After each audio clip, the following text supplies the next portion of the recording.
Welcome back to the Scaredy Cat Guide, my friends. My name is Jenny, and today we are talking about Guardians of the Galaxy Cosmic Rewind at Epcot.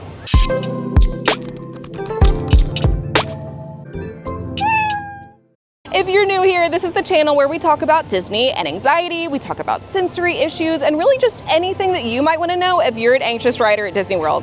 Like me. I am not gonna lie, you guys. I'm actually really nervous. Now, this attraction is interesting in the sense that I hear so many people with very different perceptions of how intense it is. Me, for example, I find it super intense because it's dark, it's a little bit disorienting, and that's something that I just don't do super well with on roller coasters. But to other people, because it doesn't have very intense thrill elements, it doesn't have crazy drops or inversions or anything like that, it's not that intense. It really depends on the person, but we're gonna dive into every single detail so you know exactly what to expect and you can be as prepared as you possibly can be for this awesome adventure. So without further ado, let's dive into those details.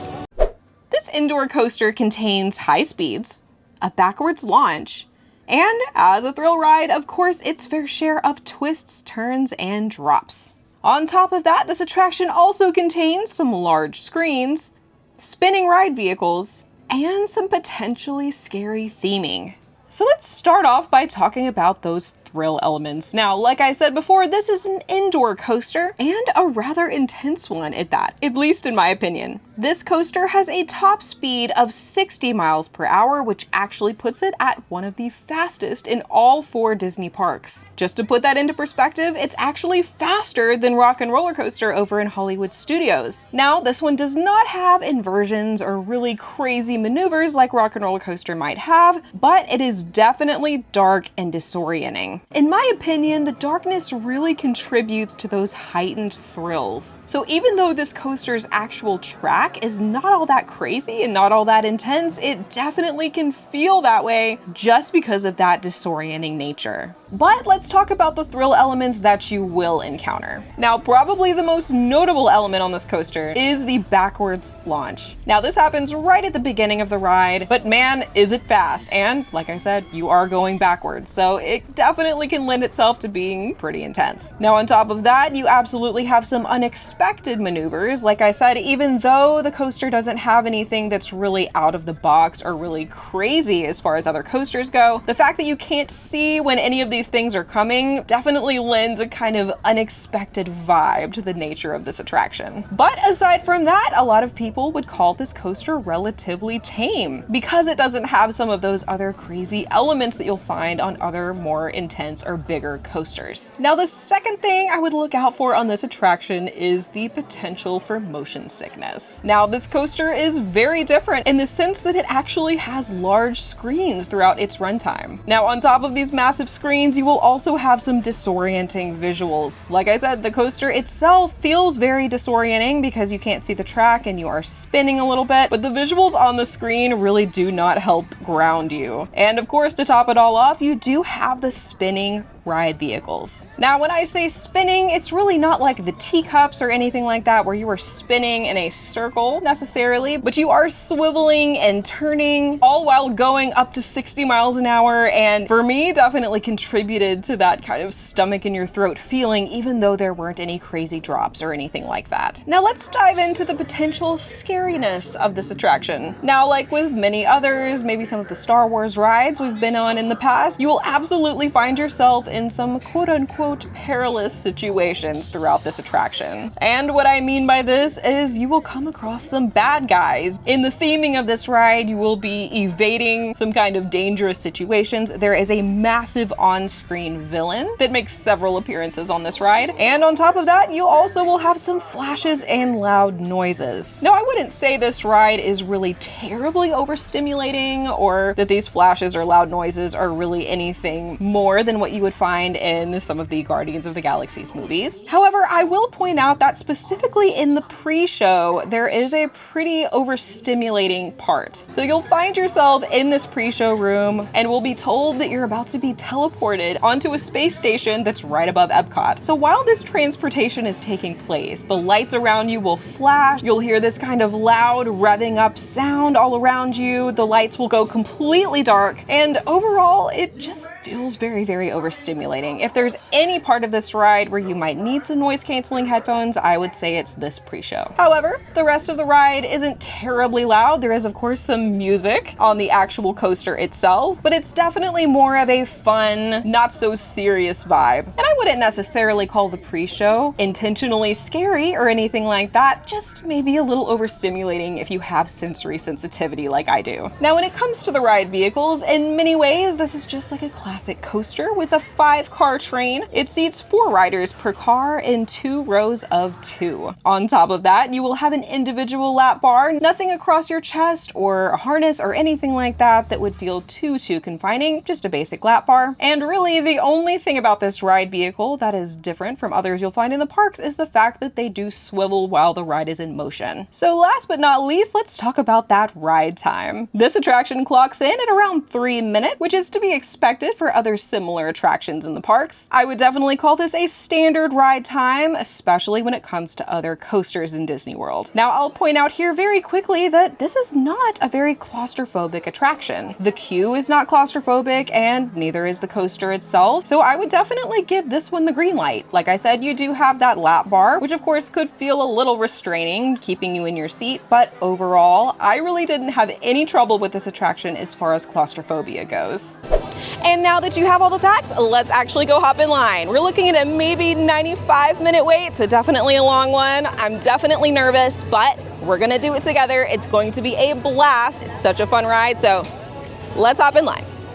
You'll find the entrance to this attraction in the World Discovery section of Epcot. Now, once entering the line, you most likely will end up in this little outdoor section where the line will wind back and forth along the outside of the building. Now, when the wait time is long, you can be in this section for a very long time. There are no fans, there are some umbrellas blocking the sun just a little bit, but overall, this is a very, very hot place to be if you're here in the summertime. Once you finally make it inside, however, you will find yourself in a little hallway that will open into a much larger kind of atrium area. Now, this part of the queue is really stunning to look at. It's very beautifully themed. Of course, there is some AC, so you'll definitely be a bit more comfortable than you were when you were outside. And really, the line just makes its way around this large room. You have this beautiful projection that's giving a kind of informational spiel, kind of building up the story. And really, this is a very fun place to be while waiting in line. Now, as you make your way out of this area, you'll end up in a smaller room where, again, the line snakes back and forth under these very cool looking lanterns. And before you know it, you'll find yourself in this series of rooms with some very cool props, some cool looking screens that kind of builds on the ride's story even more. You'll pass by model ships, some cool uniform displays, some screens showing some interviews with the cast of characters. It's all very fun, a very kind of lighthearted vibe like the rest of this attraction is. And once you pass through this area, you will finally find yourself queued up for the pre-show. Now, the pre-show to this attraction is really so cool. I'm kind of a geek when it comes to special effects and that kind of thing, so I really enjoy it. So basically, you will enter this pre-show room where you will be greeted and told that you are about to be transported to a space station that is right above Epcot. Just like the rest of the ride, it's got kind of a humorous tone to it. And after a few minutes, you do find yourself transported onto the space station. Now, there are some really cool special effects here where basically after this transportation sequence, which I mentioned earlier can be a little bit overstimulating, but after this happens, all the lights go out, and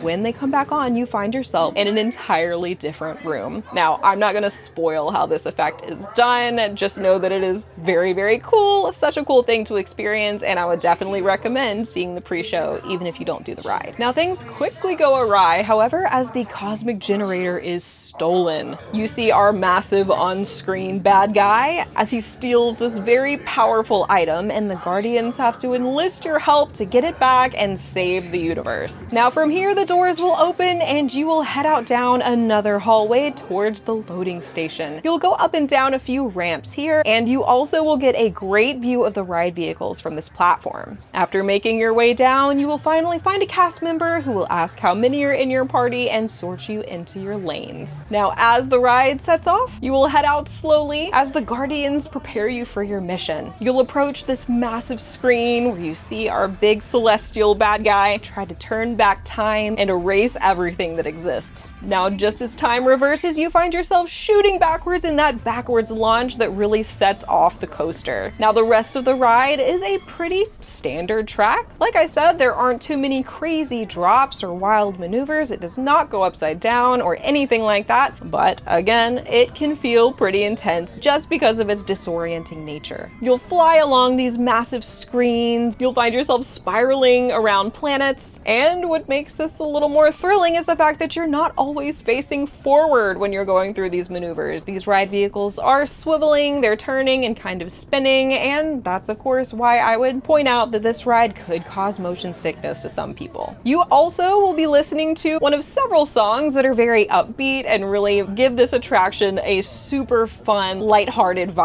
And in just 3 minutes, this ride will come to a close. You will find yourself headed back towards the loading station as the Guardians thank you for your help. Now, once you unload, a cast member will point you towards the exit and you can make your way out towards the rest of the park. There are some stairs in this exit and of course an elevator for anyone who may need a more accessible exit. But after that, you'll make your way back outside into the beautiful Florida sunshine to enjoy the rest of your day at Epcot. And there we have it. What do you think about Cosmic Rewind? I do really love this coaster, but I get super anxious every time that I ride it. Now, of course, as I've made very clear, it is a very intense ride to me, but it isn't to everybody. I've heard a lot of people say that this ride is less intense than something like Thunder Mountain, where to me, it's every bit as intense and maybe even more so than Rock and Roller Coaster. It really just depends on what bothers you on coasters, what's triggering to you on certain attractions, so just know that if you're like me and you don't really like that disorienting feeling, that this one could definitely get you. And really quick, I wanted to give a big shout out to my friend John Y. Chen for letting me use his footage of the actual coaster. My camera unfortunately cannot withstand the 60-mile-per-hour high speed, so it's all thanks to him that I can show you guys exactly what to expect even on a high-speed coaster like this one. Now, as always, if you enjoyed this video and would like to see more, please leave a like, subscribe, stick around, stay a while. We would love to have you in our little community of anxious riders. I cannot express how much I love making these videos for you guys. In fact, I was telling my husband how nervous I was to do this ride, and honestly, what got me through it is knowing that I was making this for you guys. And I wanted you to have all the information you possibly could so that you're prepared for this ride if you decide to give it a try. So I hope y'all have a wonderful rest of your day, and I'll see you in the next one.